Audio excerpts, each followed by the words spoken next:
things are changing with the clients. There was a time 7 years back or 8 years back, it was a very different one-sided attitude and relationship with your clients. They would not share anything except what they need to get it done. Anything goes wrong, you are blamed. Whether you are right or wrong, you took the blame. But things have changed. Some of the clients which have stayed with us many years now share with us their ups and downs, their projections. The new clients which come, they show their commitment by sending people to train our staff or taking people there and getting them trained. So this, we realize that being a simple vendor-client relationship is turning out to be more. Every new contract that we get turns out to be a partnership, whereby if they have to change anything, it affects our business, they let us know well in advance and they expect us to do the same. More so that one of our clients who sold his company, with whom we are still working, and started a new one, and the entire development team right from scratch 2 years back has been working with him, had planned to go into funding probably in Jan 2012. And at that time, he realized that, like his earlier company, this also might have a lot of valuation. The first person to share that if they would like to invest was us.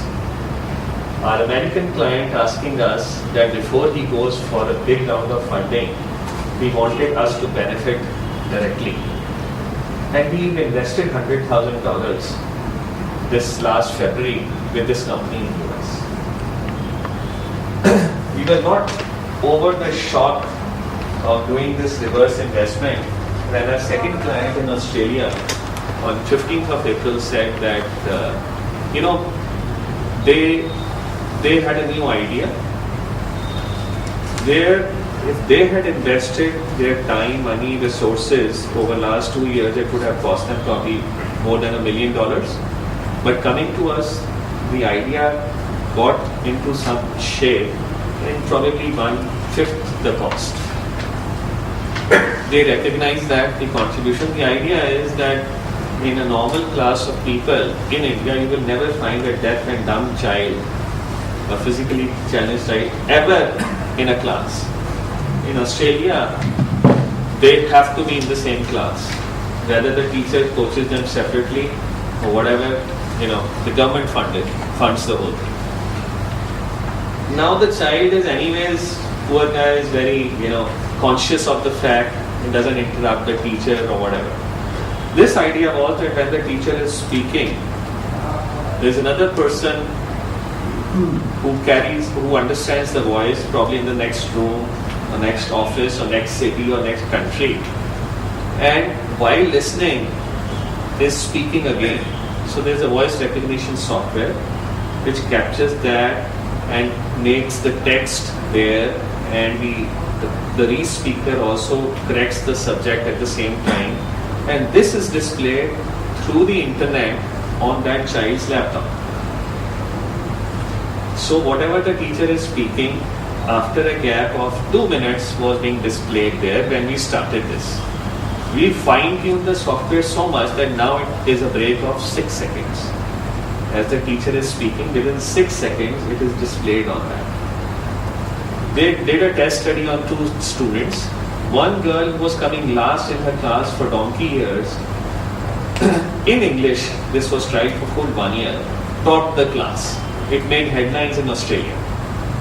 And the Australian government realized that by funding such activities, they are saving lot of money, than by making those people set in their lives elsewhere.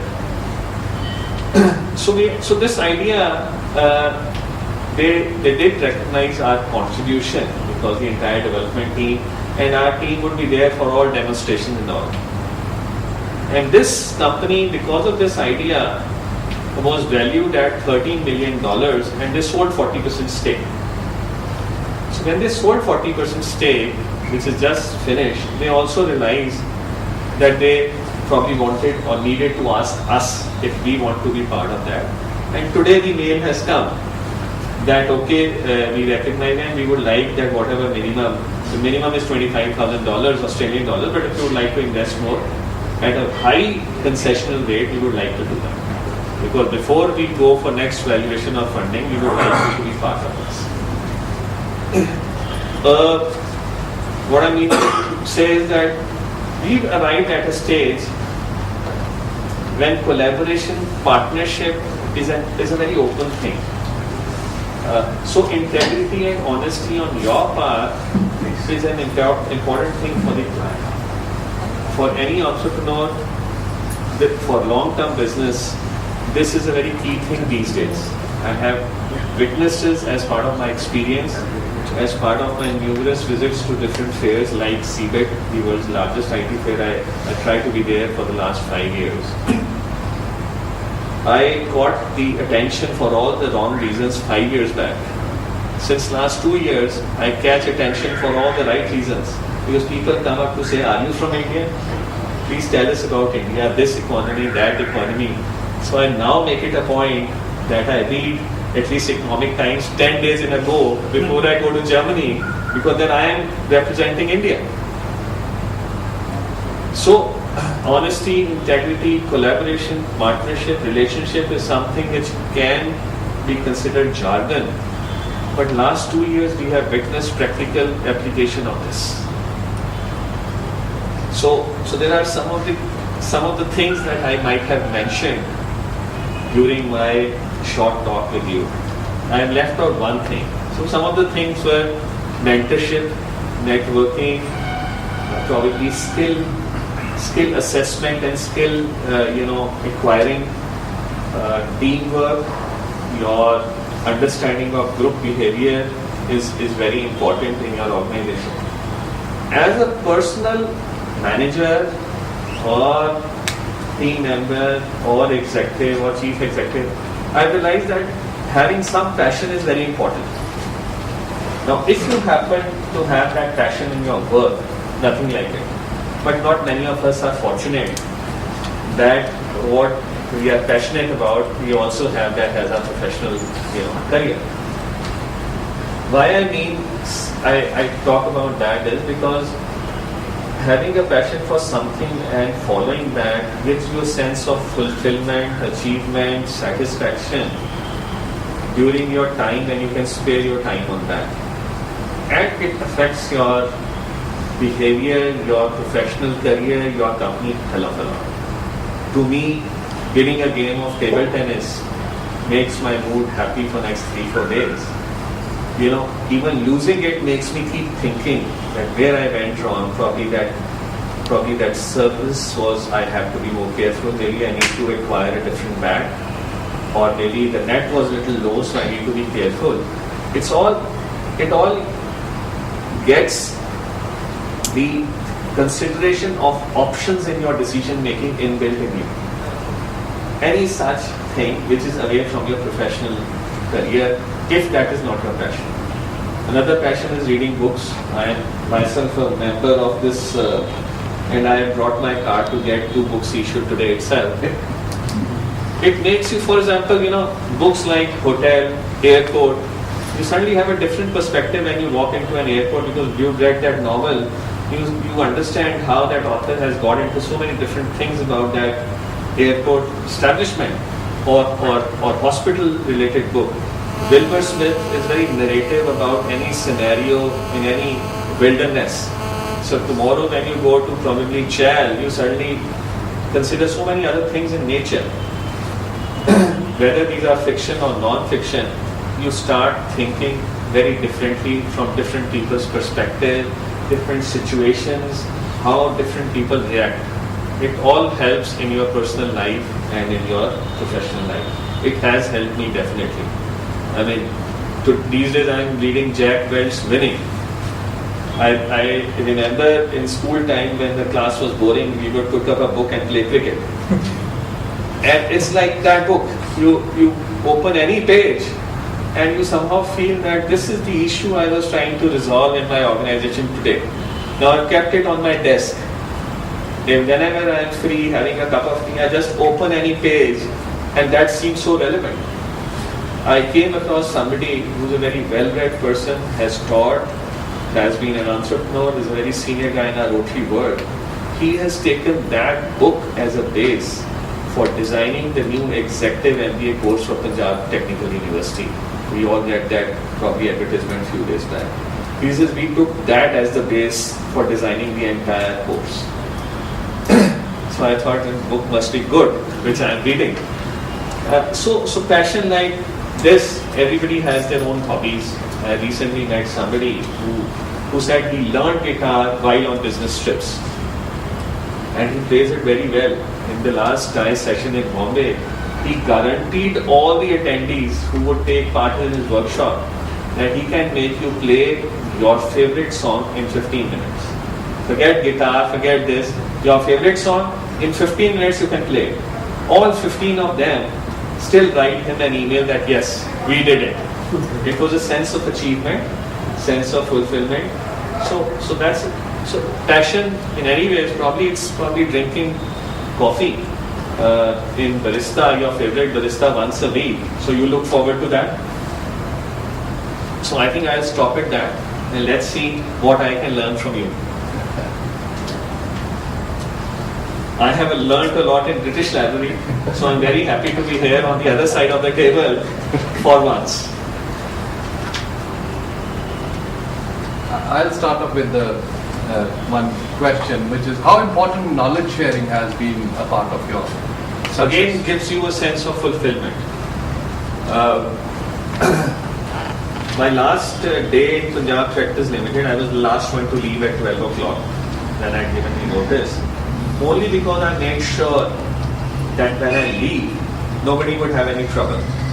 So I made certain sets of documents, and when I was in US in 2005, one of my juniors whom I recruited and was my junior when I left, when he came to drop me at the airport, he said, "Sir,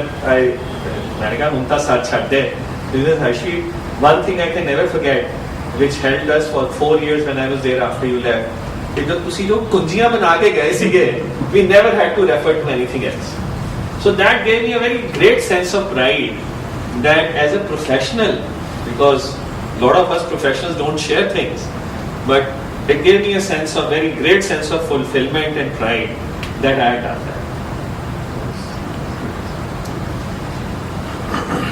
Most difficult situation you ever faced in your business? In our business, yes, it was. Let me try to remember. I think it was the .com burst, because as a training, though one of the major things that time, besides medical transcription and device driver development, was training. So our training went from being probably the best center in Chandigarh and all centers went down.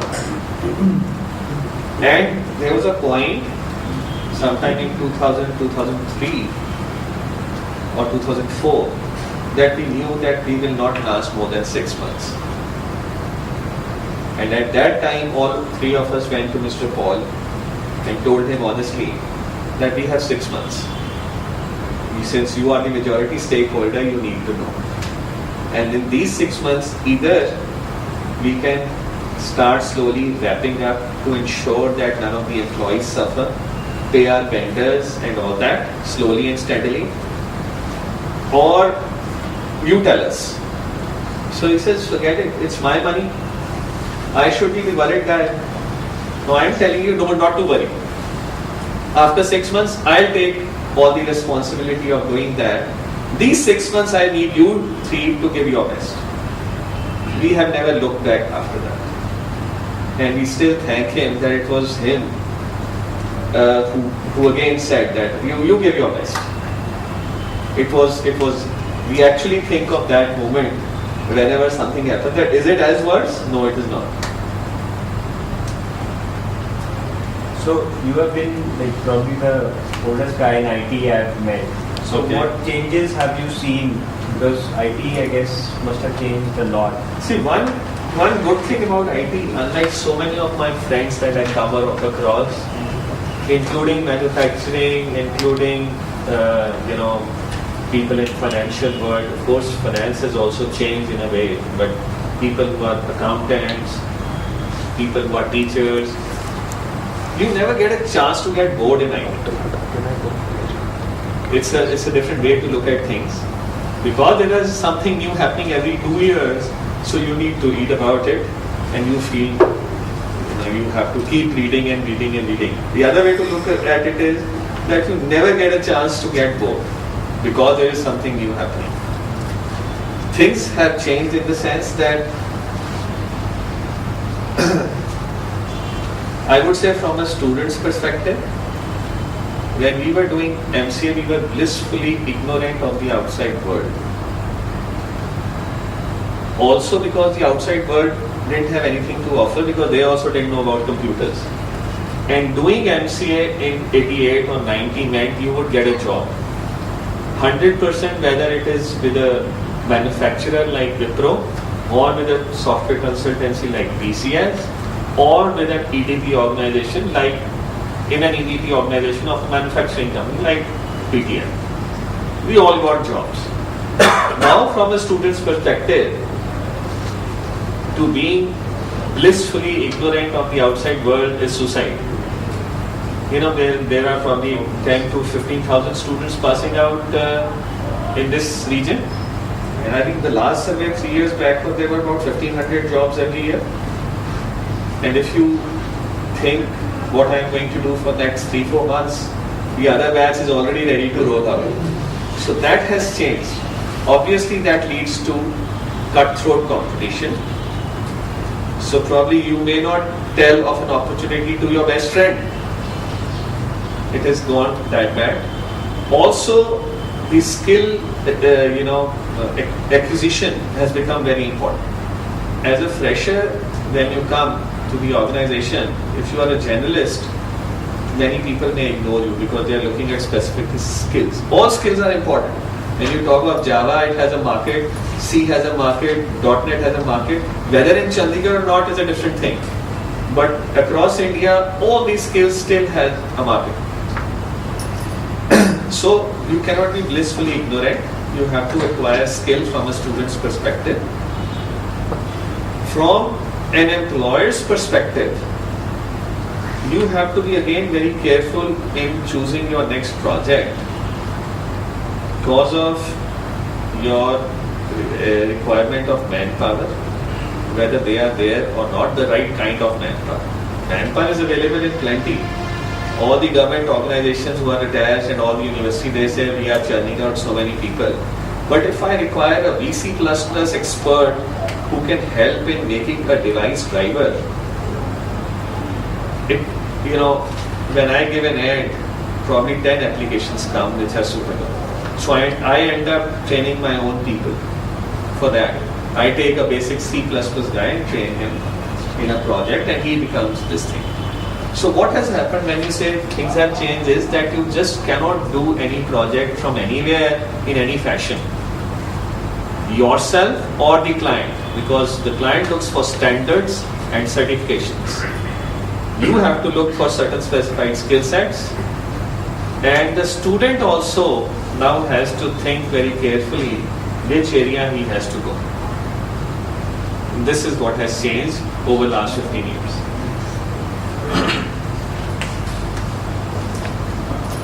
I was very happy to know you are from Thapur. I am 6 years with Junior. I joined Thapur in '93. My pleasure, entirely. Thank you. Have your clients been all international clients? Yes or no? No. No. We have domestic clients as You well. have domestic But clients. say we are at 80% an export organization. We do domestic projects only by reference. Yes. Somebody wants us to do a project, we do that. Or one of our businesses segments, they cater to domestic clients, which is value-added services. Actually, I have also dealt with international clients, and I feel there's a difference in attitude towards IT and the value IT adds to an organization in the minds of international clients versus domestic clients. Oh, certainly. Domestic clients look at IT As an expense. as an expense, as a commodity. Yeah. you know, especially the government departments, they would not even pay you the last thing because everybody's scared to certify Yeah, whether this is working or not, and nobody does that. I mean, I haven't dealt with it, but my senior, my boss, he's been doing work for government or government-related departments for 15 years, and that is why when we started this Infotech, we realized that domestic is our priority number 3. And in that also, government businesses are priority number 0. So we do that only by reference. Priority number 3, 1, 2 are international and by reference. See, one is software export. Second is business process outsourcing, again for outside clients Yeah. or even domestic clients. And third is domestic business. Domestic software development. But have you seen a change in attitude over the years, or is it? Yes, In people both the- recognize the IT strengths, but not of small companies.